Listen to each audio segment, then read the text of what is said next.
25 accidentes perturbadores en cine, 7 niveles. Prepárate para un recorrido escalofriante por algunos de los accidentes más impactantes que han ocurrido en sets de filmación. Comenzamos con incidentes que estuvieron cerca de convertirse en tragedias, pero mientras más descendemos, más trágicos se vuelven. Empecemos por la punta del iceberg. Nivel 1. La lesión de Natalie Portman durante el rodaje del Cisne Negro. En el oscuro thriller de 2010, El Cisne Negro, la popular actriz de Hollywood, Natalie Portman, interpretó a Nina, una bailarina profesional de Nueva York. Durante la filmación en una escena de ballet en la que estaba siendo levantada, Natalie se dislocó una costilla. Con dolor hizo lo que cualquiera haría, pidió al productor que llamara a un médico. Fue entonces cuando se enteró de que la película tenía un presupuesto tan bajo que no había ningún médico de guardia. Tuvo que solicitar personalmente suministros médicos para poder soportar el dolor. Aún así, la filmación no se detuvo. En lugar de eso, modificaron las rutinas y comenzaron a levantarla sujetándola por debajo de los brazos solo para poder continuar. Todo el tiempo Natalie estaba en un dolor terrible, pero lo soportó con auténtica determinación de bailarina. Resultó que detrás de los giros y los vestidos de tul vaporosos, las bailarinas eran conocidas por sufrir lesiones extremas y seguir bailando como si nada. De alguna forma, Natalie estaba representando a su personaje a la perfección. Era algo que había aprendido un año antes de comenzar el rodaje. Durante ese tiempo se preparó entrenando con Mary Helen Bowers, una ex bailarina del New York City Ballet. Fue un régimen de entrenamiento intenso que incluía ballet, natación, tonificación muscular y ejercicios de fortalecimientos del core. Y podía durar hasta 8 horas al día. Además, Natalie siguió una dieta extrema a base de zanahorias y almendras para perder 9 kilos y lograr la apariencia delgada y frágil de una bailarina. Pero ¿valió la pena los sacrificios? Bueno, la película fue un gran éxito y Natalie Portman ganó varios premios por su interpretación. Muchos la describen como un momento definitorio en su carrera. ¿Lo haría todo de nuevo? Esa ya es otra pregunta. Llamas y miedo. El incendio de 1972 en el set del Exorcista. Cuando la película El Exorcista se preparaba para ser filmada a principios de los años 70, ocurrió algo extraño. Un pájaro voló hacia una caja de circuitos en el set, construido con un presupuesto de $130,000 en los estudios Seco en Nueva York. Este incidente aparentemente inofensivo provocó un incendio que destruyó el interior cuidadosamente construido de la casa de la familia McNeil. Todo excepto la habitación de Regan. Justamente esa habitación fue el escenario central de muchas de las escenas más aterradoras de posesión demoníaca en la película. El elenco y el equipo comenzaron a especular que se trataba de una mala señal de lo que vendría. Y no estaban equivocados. Durante el rodaje, las actrices Ellen Burstyn y Linda Blair sufrieron lesiones en la espalda mientras realizaban escenas con efectos especiales. En una escena en la que Blair levita usando un arnés se fracturó la espalda. Aunque gritaba de dolor, todos en el set pensaron que estaba actuando de manera brillante. Los incidentes no terminaron ahí. El hijo de Jason Miller, quien interpretó al padre Karras, tuvo un accidente de motocicleta casi fatal durante la producción. Algunos miembros del equipo también resultaron heridos. Uno perdió un dedo del pie y un carpintero se cortó el pulgar. Y ellos tuvieron suerte. Al menos 9 personas vinculadas a la película murieron durante la producción. El abuelo de Linda, el hijo del camarógrafo asistente, el técnico que refrigeraba el set y el conserje del edificio, entre otros. Jack McGowran, quien interpretaba a un excéntrico director de cine, y Vasiliki Maliaros, quien hacía el papel de la madre del padre Karras, fallecieron antes de que la película fuera estrenada. Las cosas se volvieron tan inquietantes que el director William Friedkin llamó al padre Thomas Birmingham, un sacerdote jesuita y profesor de Georgetown, para bendecir el set. Para entonces ya se hablaba del maleficio del exorcista. Cuando la película se estrenó en 1973, los rumores solo crecieron, especialmente cuando se reportó que un rayo cayó sobre una iglesia justo frente a un cine que proyectaba la película en Roma. Algunos creen que los rumores del maleficio fueron propagados por Warner Brothers para generar más conversación en torno al filme. Nivel 2. Las brutales lesiones de Tony Jaa en el set de Ong Bak. Durante más de una década, Tacha Conjerun, conocido internacionalmente como Tony Jaa, utilizó sus habilidades como artista marcial tailandés para trabajar como doble de acción. Luego decidió dar el salto al estrellato. En 2003 protagonizó su primer papel principal en la película de artes marciales Ong Bak. Esta cinta llevó a que Tony fuera comparado con leyendas del cine de acción como Bruce Lee, Jackie Chan y Jet Li. Y no era para menos. Al igual que ellos, Tony realizaba secuencias de combate reales sin efectos generados por computadoras, sin cables y sin dobles de riesgo. Las escenas en las que salta sobre autos en movimiento o atraviesa aros con alambre de púas son completamente auténticas. Pero la dedicación de Tony a ofrecer escenas de artes marciales reales tuvo un costo alto. En una escena ambientada en una gasolinera mientras peleaba con los pantalones en llamas, realmente tenía los pantalones en llamas, los cuales incluso subieron hasta quemarle las cejas, las pestañas e incluso el vello de las axilas. Aún así, Tony continuó y repitió la escena varias veces hasta que quedó perfecta. Pero esa no fue la única lesión que sufrió durante el rodaje de Ong Bak. También se torció un tobillo y sufrió múltiples lesiones en los ligamentos mientras realizaba sus propias acrobacias. El compromiso de Tony con sus escenas de acción le valió el reconocimiento internacional. A partir de entonces, su carrera despegó y ha aparecido en muchas películas destacadas, donde por cierto continúa lesionándose en rodajes. La pérdida de audición de Bruce Willis en el set de Duro de Matar. En el thriller de acción de 1988, Duro de Matar, Bruce Willis interpretó a John McClane, un policía sarcástico y audaz que se ve envuelto en una situación de rehenes.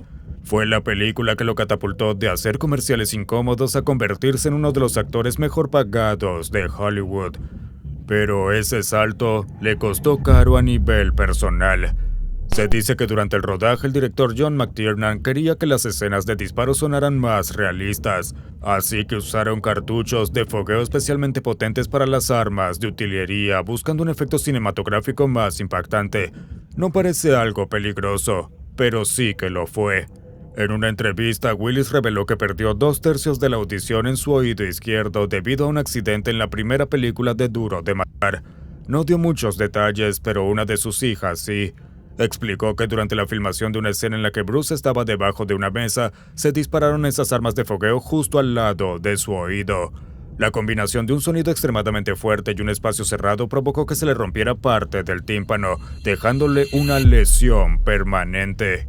Durante años tuvo dificultades para oír entrevistas y mantener conversaciones. Muchas personas malinterpretaron su falta de respuesta como arrogancia, pero lo peor aún estaba por llegar.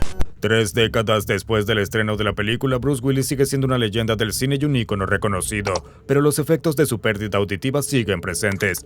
En 2022, su familia anunció que había sido diagnosticado con demencia y que se retiraría de la actuación. Ellos creen que ese deterioro fue otra secuela del accidente con los disparos. Es solo otro recordatorio del alto precio que a veces se paga por el entretenimiento. Pero ¿sabes que no cuesta nada? Darle al botón de suscribirse y dejar un me gusta en este video. Ahora continuemos. Nivel 3. Lesiones en los dedos en el set de Highlander 2. En la segunda entrega de la saga Highlander titulada The Quickening, los actores Christopher Lambert y Michael Ironside protagonizaron varias escenas de combate con espadas. Ambos insistieron en usar espadas reales de acero para que las peleas se vieran más auténticas y con mayor intensidad. Pero probablemente subestimaron cuán intenso podían llegar a ser. Lambert fue el primero en salir lastimado, luego de cortarse accidentalmente un dedo hasta el hueso con una espada que pesaba 10 kilos. El resultado, 12 puntos de sutura y mucho dolor. Aún así resistió y regresó rápido al set para continuar con la filmación a pesar del sufrimiento. Pero el dolor aún no había terminado para él. Poco después, ambos actores tuvieron una escena de pelea con las espadas reales, y no salió nada bien. Michael Ironside terminó con un diente astillado, y Lambert perdió parte de un dedo. Eso fue suficiente para que la producción finalmente reemplazara las espadas de acero por versiones de plástico. Sin embargo, el caos no terminó allí. Durante otro duelo en el set, Ironside se dislocó la mandíbula. Increíblemente le pidió a Lambert que se la acomodara de un golpe, y este lo hizo, devolviéndola a su lugar en el acto. Todo este desastre quizás habría valido la pena si no hubiera sido por más problemas que aún estaban por venir. La película se rodó en Argentina y justo al comenzar el rodaje la economía del país colapsó y los precios se dispararon de la noche a la mañana.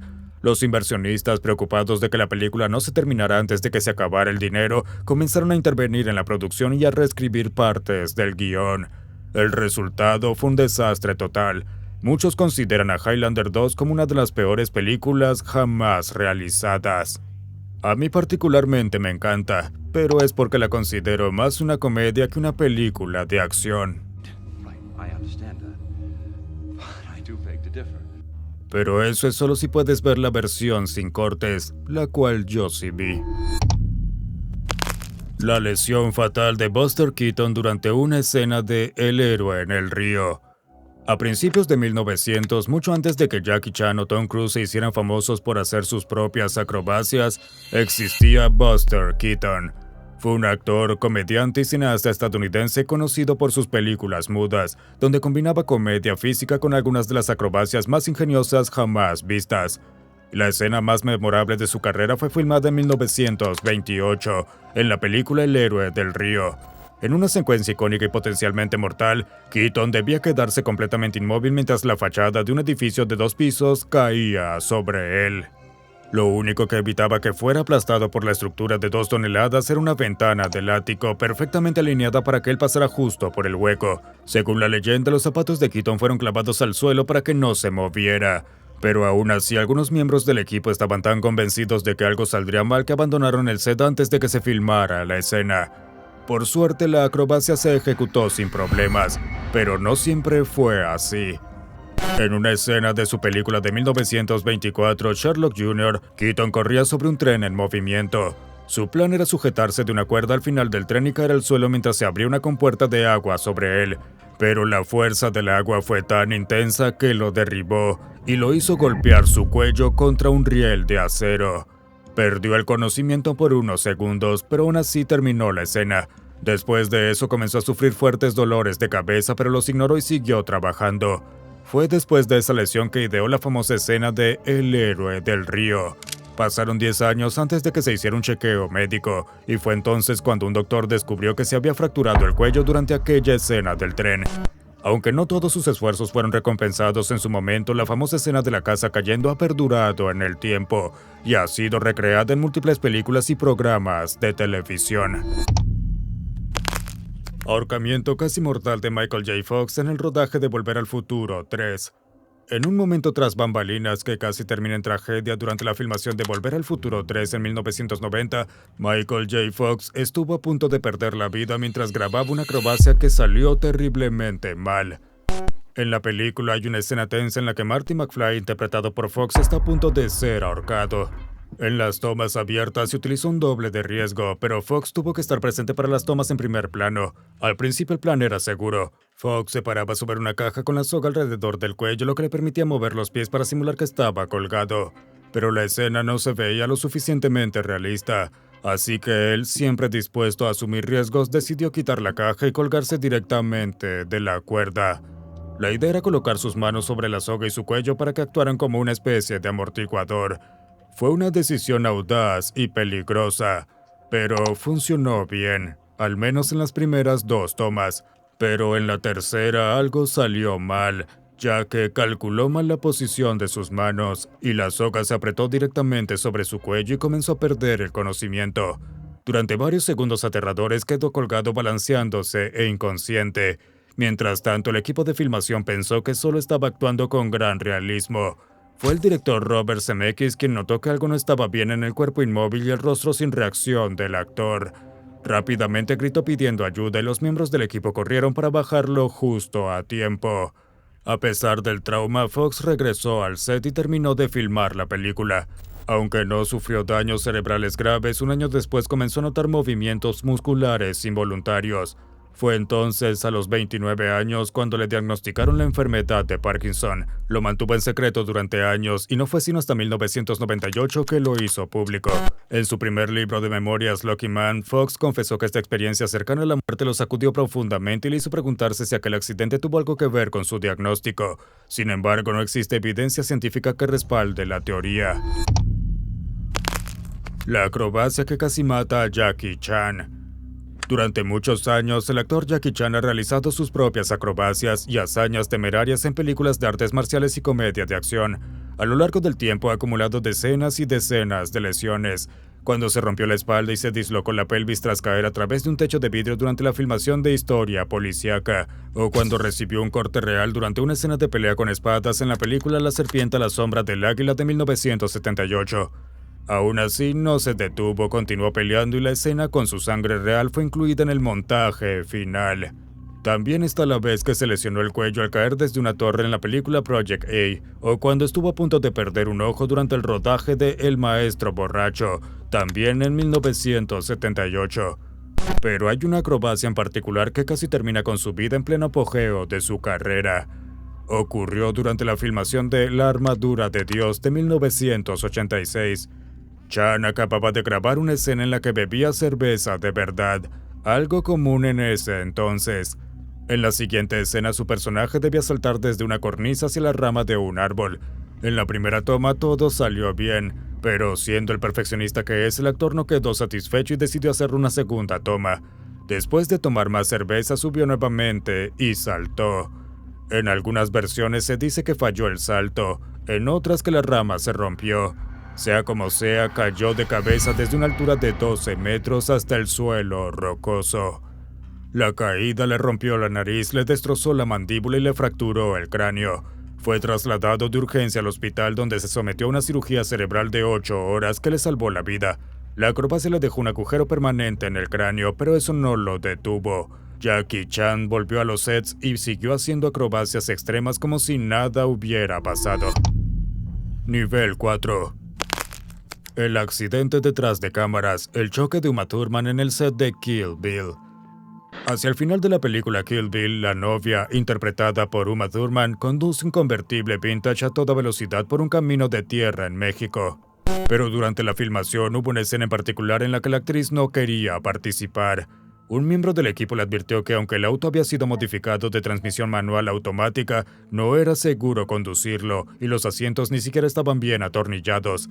Thurman pidió que un doble de riesgo la reemplazara para esa escena, pero el director Quentin Tarantino se negó.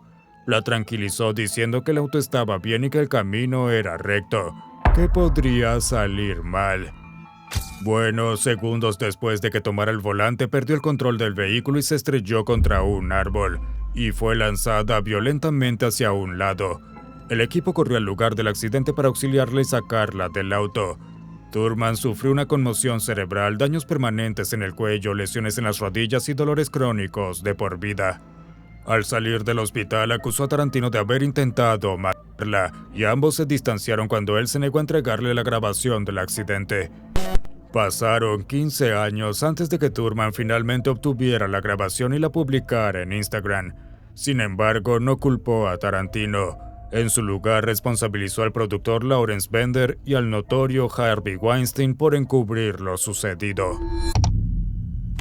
La caída de Joe Watts en Rápidos y Furiosos 9. El trabajo de un doble de acción exige profesionales altamente entrenados para realizar escenas que aparentan ser peligrosas, arriesgadas o incluso mortales. Pero incluso con toda esa preparación hay errores que pueden surgir fuera de su control y terminar con su carrera en un abrir y cerrar de ojos. Ese fue el caso del doble de riesgo Joe Watts. El 22 de julio de 2019, Watts se encontraba en un balcón de los estudios Warner Brothers en Hertfordshire, Reino Unido. Participaba en una escena de pelea para la película Rápidos y Furiosos 9, interpretando al doble de Vin Diesel. Durante los ensayos, la escena indicaba que Watts sería lanzado por encima del hombro derecho de otro actor, pero durante la filmación se cambió la acrobacia y en su lugar sería lanzado por el hombro izquierdo. El problema fue que el cableado de seguridad y las colchonetas de caída no se ajustaron a este cambio. Para empeorar la situación, la línea de seguridad del chaleco de Watts se desprendió. Cuando fue arrojado por el hombro izquierdo, cayó de cabeza desde una altura de 7.5 metros directamente sobre el concreto, fracturándose el cráneo. Los productores de Rápidos y Furiosos recibieron una multa de 800,000 libras esterlinas, pero quien más sufrió fue Watts. La caída le provocó una fractura craneal y una grave lesión cerebral traumática, lo que lo dejó con una discapacidad de impedimentos permanentes.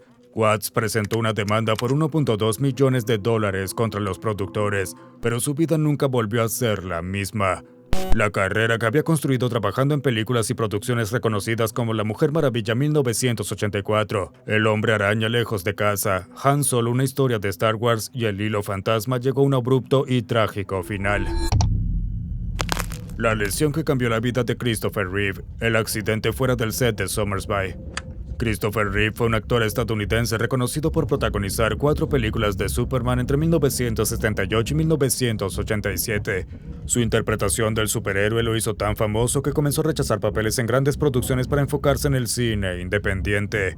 Pero todo cambió drásticamente el 27 de mayo de 1995, cuando sufrió un accidente que le transformó la vida. Aunque muchos relatos afirman que el accidente ocurrió en el set de la película Somersby, El regreso de un extraño de 1993, eso no es cierto. Reeve era un jinete experimentado y ese día participaba en un evento ecuestre en Culpeper, Virginia, montando a su caballo Instant Express. A pesar del vínculo entre jinete y animal, lo inesperado ocurrió. Justo antes de un salto de rutina, el caballo se detuvo abruptamente. Reeve salió disparado hacia adelante con las manos atrapadas en las riendas y se estrelló de cabeza contra una valla. En ese instante se fracturaron sus primeras 2 vértebras cervicales, dañando gravemente su médula espinal. Fue trasladado en helicóptero al hospital de la Universidad de Virginia, donde los médicos lograron volver a unir su cráneo con la columna vertebral. Aunque le salvaron la vida, Reeve nunca recuperaría el movimiento por debajo del cuello. Decidido a tomar el control de su nueva realidad, se dedicó de lleno a la rehabilitación y se convirtió en un importante defensor de la investigación sobre lesiones medulares. Fundó la Christopher Reeve Foundation, que se convirtió en una organización líder en el avance de investigaciones médicas sobre parálisis. En 1997 dirigió el drama In the Gloaming, que recibió 5 nominaciones al Emmy, y sorprendió al mundo cuando hizo 2 apariciones especiales en la serie de televisión Smallville inspirada en Superman. Christopher Reeve vivió 10 años después del accidente, hasta que falleció de un paro cardíaco en 2004. Su transformación de estrella de cine a defensor incansable sigue siendo fuente de inspiración para muchos. La acrobacia que casi mata a Harrison Ford. En 2024, luego de una carrera llena de premios y reconocimientos, Harrison Ford, el icónico actor detrás de Indiana Jones y Han Solo, fue homenajeado como leyenda Disney. Pero su brillante trayectoria en la pantalla estuvo a punto de terminar abruptamente durante el rodaje de Indiana Jones y los Cazadores del Arca Perdida en 1981. En una escena, Ford realizaba su propia acrobacia mientras peleaba contra un mecánico debajo de un avión antiguo real. Debía rodar fuera del alcance de la rueda, pero calculó mal el tiempo y fue atropellado por el tren de aterrizaje. Su pierna izquierda quedó atrapada debajo de la enorme rueda del avión a tan solo centímetros de su rodilla. Se necesitaron 40 miembros del equipo para mover la aeronave y liberarlo, y el resultado fue un ligamento desgarrado. En otra ocasión, mientras filmaba otra entrega de Indiana Jones, se rompió 2 discos de la columna mientras montaba elefantes. Estuvo fuera de combate durante 5 semanas y el director Steven Spielberg tuvo que usar un doble y filmarlo desde atrás para que el público no lo notara. En la película El fugitivo, el personaje de Ford comienza a cojear tras correr por el bosque. Lo que parecía continuidad era, de hecho, una lesión muy real. En una escena donde escapa de un autobús y corre por un bosque oscuro, volvió a lesionarse los ligamentos de la pierna. Para no retrasar la filmación, se negó a operarse y completó la película cojeando y con mucho dolor. Durante la filmación de Star Wars El Despertar de la Fuerza de 2014, sufrió una lesión mucho más grave. Al pasar por una puerta hidráulica automática en el set, esta se atascó y casi lo aplasta. Ford terminó con una pierna rota, una mano cortada y un tobillo dislocado. Por suerte, solo faltaron unos centímetros para que fuera fatal. Y aunque todas estas lesiones ocurrieron en el set, su vida fuera de cámaras también ha sido bastante dramática. Una de sus grandes pasiones es volar, un hobby que lo ha puesto varias veces al borde de la muerte. En 1999, mientras practicaba aterrizajes en helicóptero con su instructor, el motor falló y se estrellaron.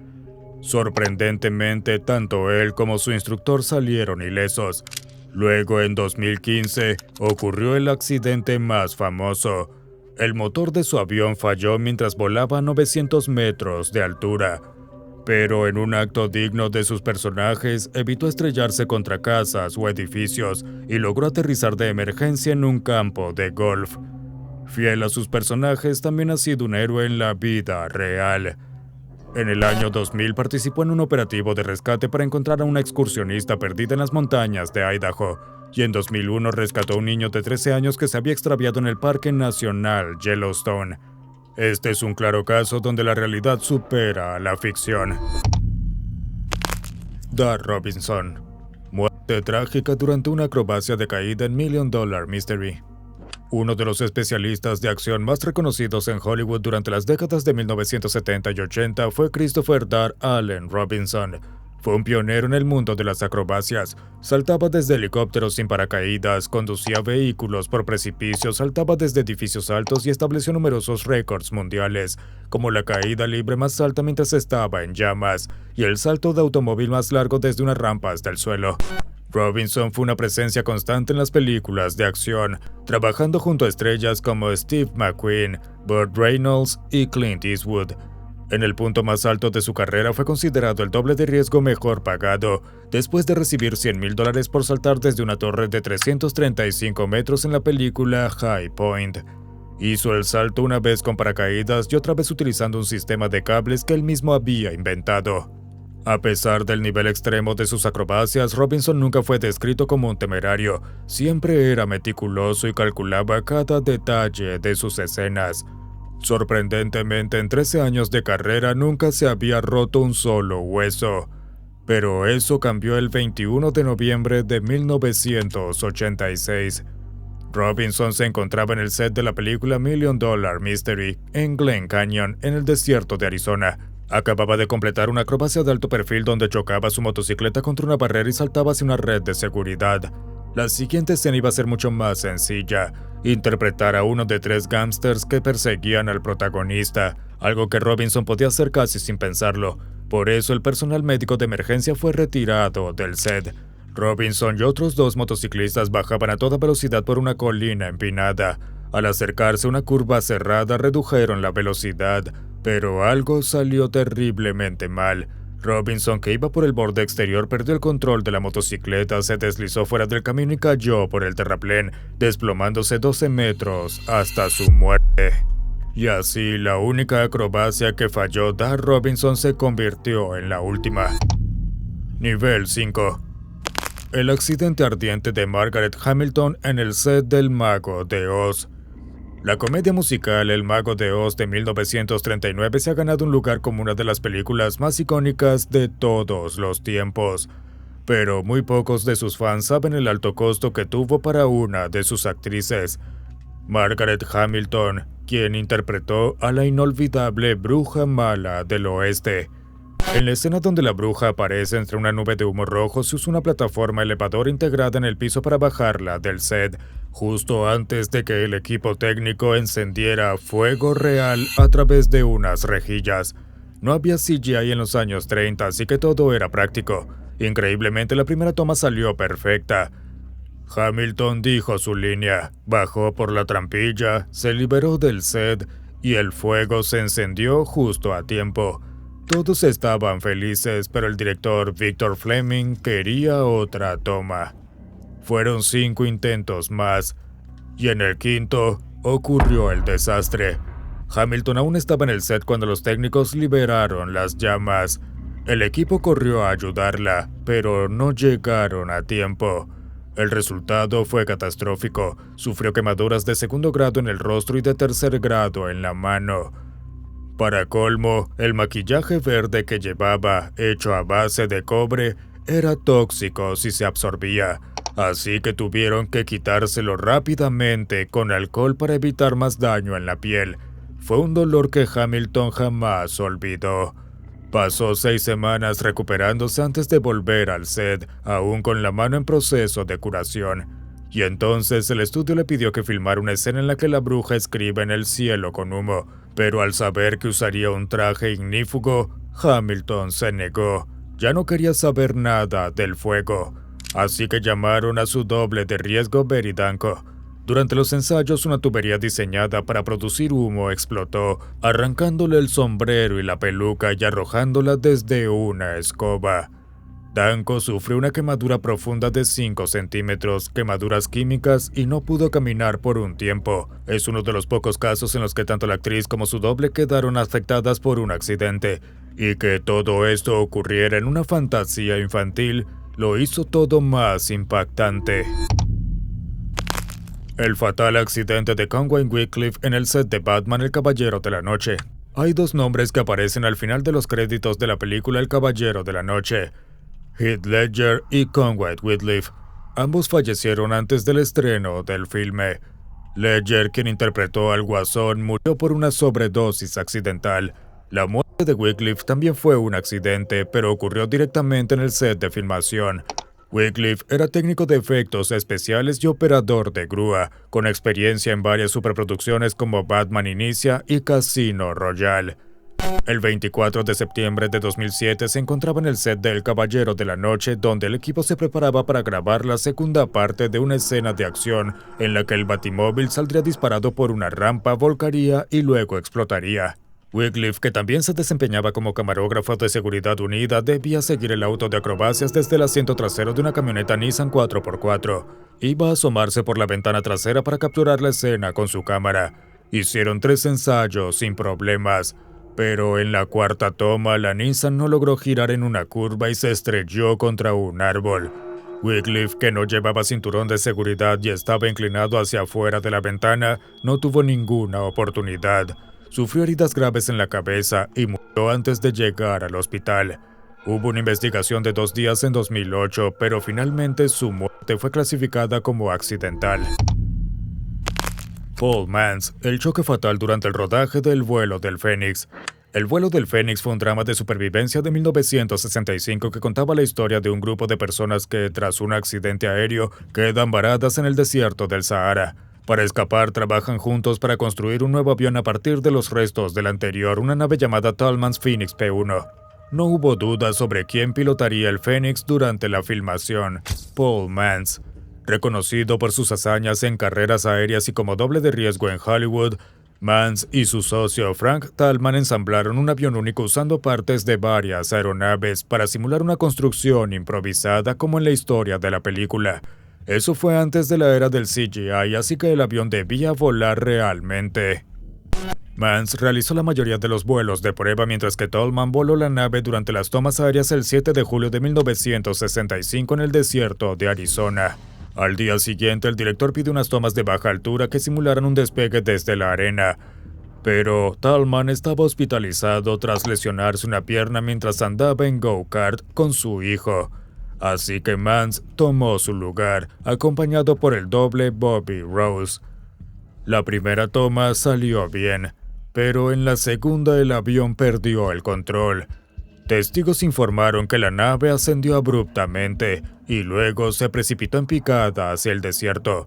El impacto fue devastador. El avión se partió en 2. Mans, de 61 años, murió en el acto. Rose fue expulsado de la cabina y milagrosamente sobrevivió, aunque con fracturas en la pelvis y el hombro. Una investigación reveló varios defectos de diseño de la aeronave. Sin embargo, la causa del accidente fue que Mans descendió demasiado rápido y en un ángulo muy pronunciado.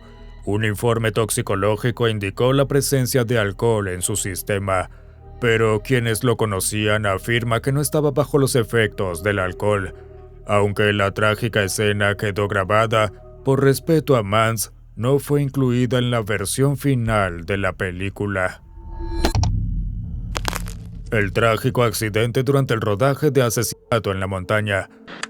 En los años 70, Clint Eastwood anunció que haría sus propias acrobacias para la película de acción Asesinato en la Montaña de 1975.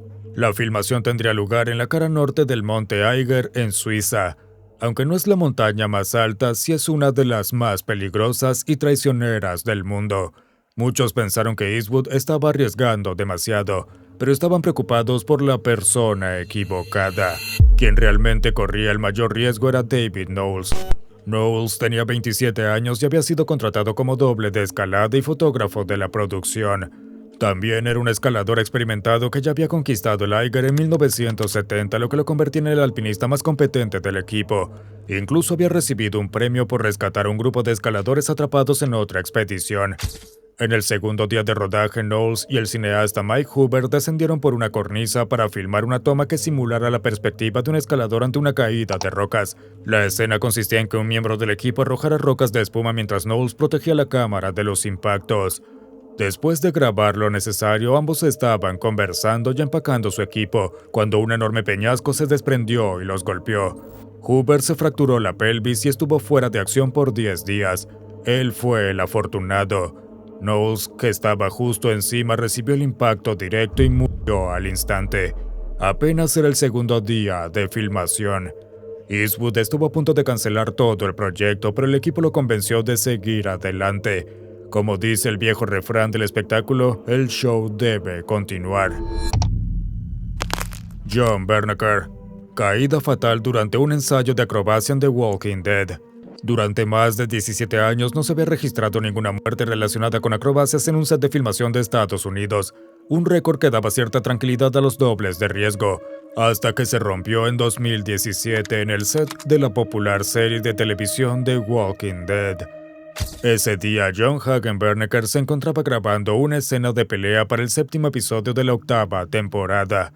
Con 33 años, Berneker era un doble experimentado con una trayectoria impresionante. Había trabajado en más de 90 películas y series, incluyendo Logan y Los Cuatro Fantásticos. La escena que debía filmar el 12 de julio de 2017 concluía con una caída de 6.7 metros desde un balcón hacia una gruesa colchoneta de seguridad, pero cuando comenzó la filmación hizo un movimiento inesperado. Algunos dicen que intentó sujetarse del barandal, otros que perdió el equilibrio.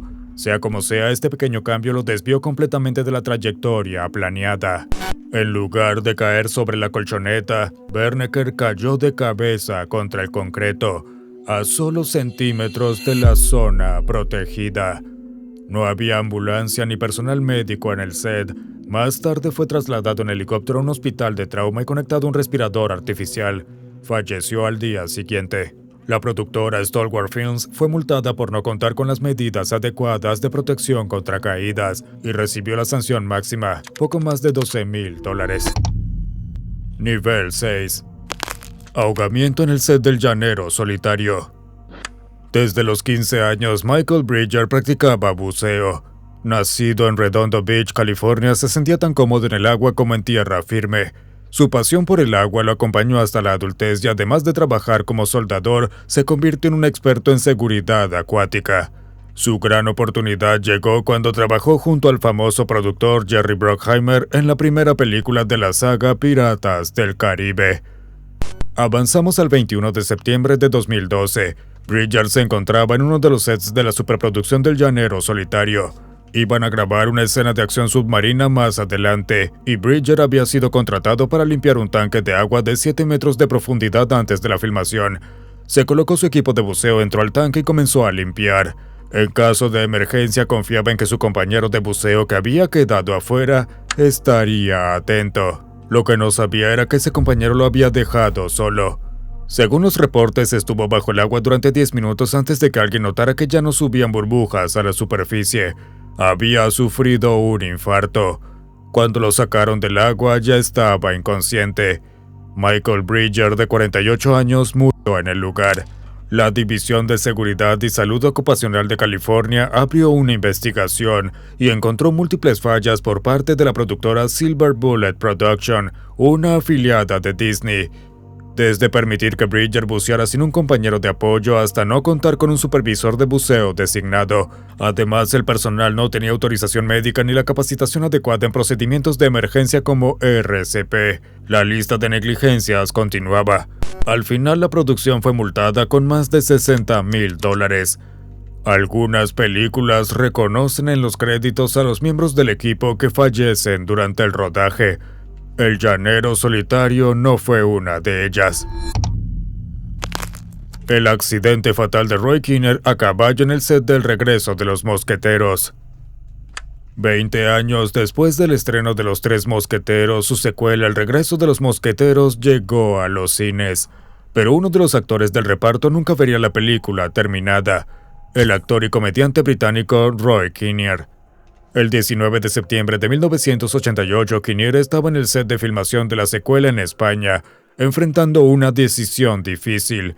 Le habían pedido montar a caballo, pero había varios problemas. Tenía 54 años, sobrepeso, estaba fuera de forma y no tenía experiencia montando. Para empeorar las cosas, el director Richard Lester quería que cruzara a toda velocidad un puente mojado. Un coordinador de acrobacias advirtió que no era seguro, e incluso Kinnear expresó que no quería hacerlo, pero el director insistió, alegando que no había un doble adecuado y que el calendario de producción estaba muy ajustado. Ante la preocupación por el puente mojado, decidieron cubrirlo con arena, esperando que mejorara la tracción del caballo. Pero el efecto fue el contrario, la arena lo volvió más resbaloso. Y cuando se dieron cuenta ya era demasiado tarde para Kinnear. A regañadientes subió al caballo. Las cámaras comenzaron a grabar mientras él cruzaba el puente a toda velocidad, pero la emoción del rodaje se convirtió en horror cuando el caballo tropezó. Kinnear fue lanzado con fuerza al suelo. El impacto le destrozó la pelvis y fue trasladado de urgencia al hospital, donde descubrieron que también tenía una hemorragia interna masiva.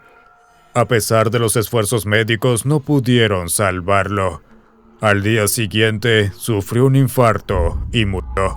La tragedia sacudió a la industria cinematográfica. La familia de Kinnear demandó al director Richard Lester y a la productora. Ellos responsabilizaban a la producción mientras que ésta culpaba al hospital por no brindarle una atención adecuada. El juicio finalmente llegó en 1994. En el primer día, varios testigos testificaron sobre las malas decisiones del director y los productores que condujeron a la muerte de Kinnear. Finalmente, la familia recibió una indemnización de 650,000 libras esterlinas, además del pago de los costos legales. Para el director Richard Lester, la muerte de Roy Kinnear marcó el final de su carrera. Se retiró de la dirección, regresando solo una vez más en 1991 para dirigir un concierto. Y hasta la fecha, el regreso de los mosqueteros sigue siendo la última película que dirigió. El accidente fatal de Arshall durante la filmación de Top Gun. Una de las razones por las que la película original de Top Gun se convirtió en un clásico fue por sus impresionantes acrobacias aéreas. En una época sin CGI, muchas de esas escenas de aviones haciendo piruetas fueron posibles gracias al piloto e instructor Art Scholl. La vida de Scholl dio un giro en los años 60 cuando conoció a los pilotos de acrobacias de Hollywood Paul Mantz y Frank Tolman. Comenzó a realizar trabajos de cámara aérea para comerciales, programas de televisión y películas. Así que cuando los creadores de Top Gun buscaron a alguien capaz de capturar tomas aéreas espectaculares, todos pensaron en un solo nombre: Art Scholl. Lamentablemente, esa elección resultaría en una tragedia. El 16 de septiembre de 1985, Scholl despegó en su avión equipado con cámaras. Planeaba realizar una maniobra invertida sobre el Océano Pacífico para filmar una secuencia, la cual ya había realizado numerosas veces sin problemas. Todo parecía normal hasta que por la radio Scholl dijo las palabras fatales: "Tengo un problema". Repitió la frase unos segundos después. Esas fueron las últimas palabras que se escucharon de él. La Guardia Costera de Estados Unidos fue llamada para buscarlo, y tras encontrar algunos restos del avión concluyeron que había fallecido en el accidente y dieron por terminada la búsqueda. El cuerpo de Art Scholl nunca fue encontrado.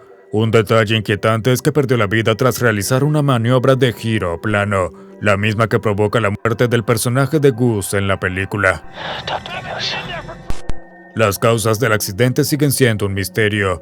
Algunos creen que Scholl se desorientó tras la maniobra, otros que el avión sufrió una falla mecánica, pero la verdad de lo que ocurrió aquel día permanece sin respuesta. Nivel 7. El trágico accidente, la muerte de John Eric Hexum en el set de Cover Up. Hay veces en que jugar a la ruleta rusa no termina mal, pero la muerte de John Eric Hexum no fue una de ellas. Hexum era un actor y modelo estadounidense. Con 26 años tenía el atractivo y el carisma y ya aparecía en revistas populares. En Hollywood muchos decían que sería la próxima gran estrella. Y en 1984 consiguió el papel principal en la serie Cover Up de CBS. La filmación ya había comenzado cuando ocurrió la tragedia el 12 de octubre de 1984. Ese día, Hexum se encontraba en un set que representaba una habitación de hotel en los estudios 20th Century Fox, grabando el 7º episodio de la serie. En la escena, su personaje debía cargar cartuchos en un revólver calibre 44, así que se le entregó un arma de utilería con balas de fogueo. Después de varias tomas, el director pausó la grabación. Mientras el elenco y el equipo esperaban, Hexum, aún con el arma en la mano, quiso bromear para aliviar el ambiente. Descargó todos los cartuchos del arma menos uno. Luego se apuntó a la cabeza y bromeó diciendo: «¿Pueden creer esta porquería?», y apretó el gatillo. Lo que Hexum no sabía era que las armas de utilería, aunque no usen balas reales, aún pueden ser muy peligrosas. Desafortunadamente disparó una recámara con una bala de fogueo. Aunque el proyectil no lo impactó, la fuerza de la explosión fracturó su cráneo y un fragmento óseo se incrustó en su cerebro. Hexum fue llevado de urgencia al hospital en estado crítico y durante 5 largas horas los médicos intentaron detener la hemorragia cerebral. Nunca volvió a recuperar la conciencia y 6 días después del accidente fue declarado con muerte cerebral. Pero incluso después de morir, Hexum siguió tocando vidas, literalmente. Su madre autorizó la donación de sus órganos vitales. Su corazón, riñones, córneas e incluso su piel fueron utilizados para ayudar a personas en estado crítico, incluyendo una abuela que había estado esperando un riñón durante 8 años. Aunque su muerte fue declarada accidental, los productores de Cover Up y 20th Century Fox llegaron a un acuerdo extrajudicial con la familia de Hexum. El Gran Rugido, una de las películas más peligrosas jamás filmadas. Ninguna lista de producciones cinematográficas peligrosas estaría completa sin mencionar la película El Gran Rugido de 1981. Fue escrita, producida y dirigida por Noel Marshall junto a su esposa, la actriz Tippi Hedren. La inspiración para la película surgió en 1969 durante un viaje a Mozambique, donde presenciaron cómo un grupo de leones había invadido una casa abandonada tras escapar de unos cazadores. De allí nació la idea de hacer una película sobre leones que perdían su hábitat natural. Al regresar a Estados Unidos, la pareja comenzó a reunir leones, animales rechazados por zoológicos, circos o antiguos dueños que ya no podían mantenerlos. El primer grupo vivió directamente en su casa suburbana, comiendo y durmiendo junto a la familia. Como era de esperarse, los vecinos no estaban muy contentos con sus nuevos y feroces compañeros, así que la familia compró un rancho aislado y se mudó con sus animales. Con el tiempo adquirieron más felinos, jaguares y tigres. Para cuando comenzaron a filmar ya tenían una de las colecciones privadas de grandes felinos más grandes del mundo. La película tardó 11 años en realizarse y mostraba interacciones entre humanos y leones, a veces tiernas, pero en su mayoría violentas. El productor, director y actor Noel Marshall fue mordido varias veces por leones y casi pierde una pierna tras ser hospitalizado por gangrena. Su esposa Tippi recibió una mordida en la cabeza por parte de un león y necesitó 38 puntos. También se fracturó un tobillo y contrajo gangrena después de que un elefante la levantara con la trompa. Su hija Melanie Griffith estuvo a punto de ser destrozada por un león y necesitó 50 puntos. El hijo de Noel, John, fue mordido en la cabeza y se requirieron 6 hombres para quitarle al león de encima y recibió 56 puntos de sutura. El equipo de producción también sufrió. El director de fotografía Jan de Bont fue parcialmente descalabrado por un león y necesitó 220 puntos. El asistente de dirección Doron Cooper fue mordido en la garganta y la mandíbula. Y esos son solo algunos de los ejemplos. En total se documentaron más de 70 ataques de animales, aunque Marshall cree que en realidad fueron más de 100. Muchos de esos momentos quedaron registrados en la película. Pero los ataques no fueron el único problema. En 1978 una inundación destrozó el set y luego hubo un incendio forestal. Y en otra ocasión muchos de los grandes felinos se enfermaron por un virus. Al final la película costó $17 millones y recaudó solo 2 en todo el mundo. Sin embargo, con el paso de los años, la película ha adquirido un pseudo-estatus de culto. Si llegaste hasta aquí, no olvides suscribirte y recuerda seguirme para que no te pierdas de mi próximo video de Iceberg Perturbador.